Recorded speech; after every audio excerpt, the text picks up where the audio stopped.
When I think back to when I got the sex talk from my dad, here's what I remember. It was brief, there wasn't much eye contact, and I wasn't really sure how to respond, or if I was even supposed to respond. I could tell my dad cared for me and wanted to lead me toward a biblical understanding of sexuality, but bringing up that topic kind of felt like an alien had landed in the room with us.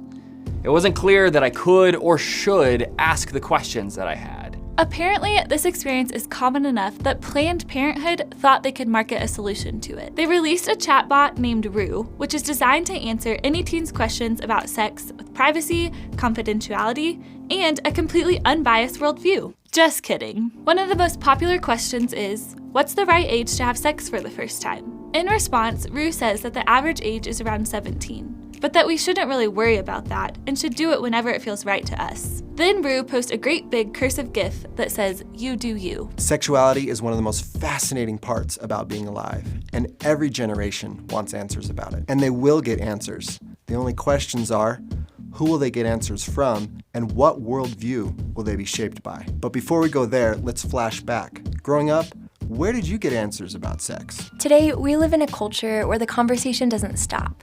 Songs, TV shows, and movies are almost constantly asking questions about the purpose of sex and inviting us to reframe how we regard it. After Google, YouTube, Facebook, Amazon, and Yahoo, the next 3 most popular websites in the US are porn websites. The average age of first exposure to pornography keeps getting younger, and its widespread normalization feeds the pornification of society. This impacts movies, streaming, advertisement, social media, and how we regard one another. But still, the average adult dreads talking about sex with the next generation. One reason is that the conversation has been dominated by distortions of God's design. So bringing up sex at all can feel like bringing up something inherently awkward, embarrassing, or shameful. But that brings up an important question. One you might already know the answer to, but is still good to ask again. Why does sex exist in the first place?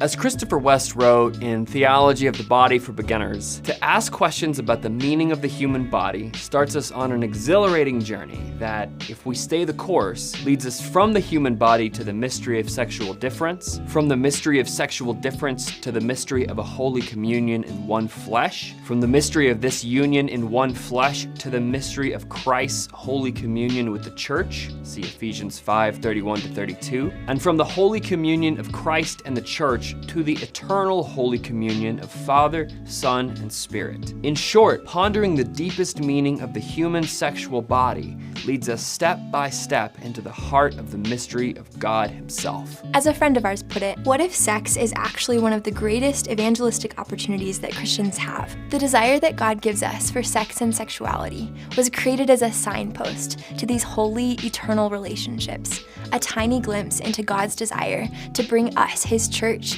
into the blissful union that the Trinity has enjoyed for all eternity. The problem with our sex-saturated culture, then, is not that it overvalues the body and sex. The problem is that it has failed to see just how valuable the body and sex really are. Even knowing all the ways our world would become obsessed with it, and even knowing how its actual meaning and intent would be obscured again and again, God still chose to invent sex. In His sovereign imagination, He dreamt up all of the details and gave it to humanity as a gift. As Dr. Howard Hendricks said, we should not be ashamed to discuss what God was not ashamed to create. Not only that, we also argue we should not be ashamed to talk with the next generation about the very reason they exist to talk with in the first place. But we all know that times have changed. In addition to the old topics about anatomy, conception, and God's design for marriage, new questions about pornography, sexting, masculinity, femininity, and LGBT issues all deserve our careful time and attention. And not only has the topic list grown,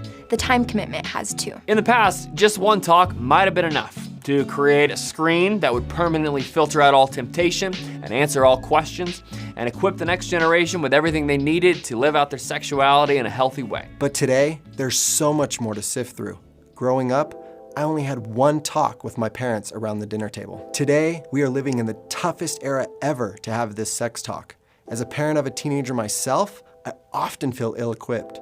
But one thing I do know, the one talk is never enough. That's why we've called this video series Sex Talk 2.0. Over the next 3 videos, we're going to look at 4 important heart postures for communicating God's design for sex for the next generation. We will also share some of the best practices we have collected on how to actually have these conversations. We've kept our eyes on cultural trends, interviewed dozens of experts, and had firsthand experience of what works and doesn't work.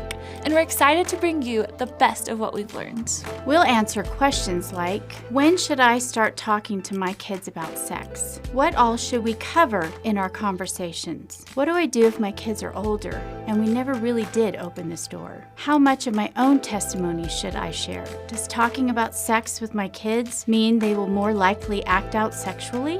Who all should be a part of these conversations? How can I talk about sex in a way that doesn't bring shame? My parents didn't talk to me about sex. Although we have to take responsibility for our own actions, this missed opportunity could have altered the decisions I made and changed my story. As a result of my own experience, I chose to take a different path with my own children. I didn't just have one conversation, I opened the door for multiple conversations, even though they were awkward. I started out the awkward conversation with CDs and pamphlets. When I decided my kids and I were ready, I shared my own story, despite my fears. And as painful as that was, that's what opened up the door for the vulnerable, honest conversation with my kids. The next generation needs to understand that sex is powerful and that there are consequences to its misuse. But that brings us back to the question of, why does sex exist in the first place? The answer is the first of our 4 heart postures. Sex exists because God created it, and God's creation is fundamentally good. When our conversations about sex only involve the consequences of sex misused, i.e. painful emotional brokenness, pregnancy, scandal, or STIs, we communicate the idea that sex was the devil's invention. But because God invented it, we can confidently stand on the belief that sex is primarily good. Although it can be distorted and broken, it can also be redeemed. That means at least 2/3 of the tone of our conversations can and should be very positive.